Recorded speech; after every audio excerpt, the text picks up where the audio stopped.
तुमसरमध्ये अवैध रेती वाहतुकीवर पोलिसांची कारवाई. 6.6 लाखांचा मुद्देमाल जप्त. महसूल विभागाच्या भूमिकेवर प्रश्नचिन्ह. तुमसर पोलीस ठाण्याच्या हद्दीत अवैध रेती वाहतुकीविरोधात पोलिसांनी मोठी कारवाई करत 6,06,000 रुपयांचा मुद्देमाल जप्त केला.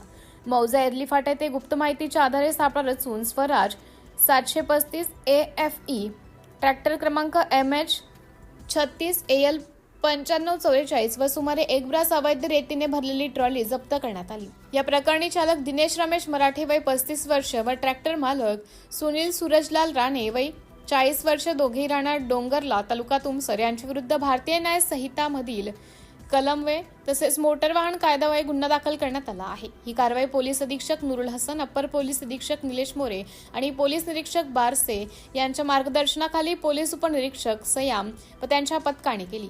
या धाडसी कारवाईबद्दल पोलिसांचे सर्व स्तरातून कौतुक होत आहे.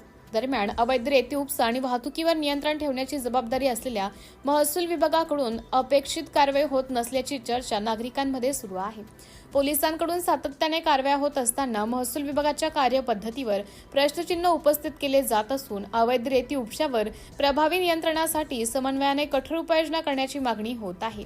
सिटी इंडिया न्यूजसाठी जिल्हा उपसंपादक अनिल ढोलवार, भंडारा.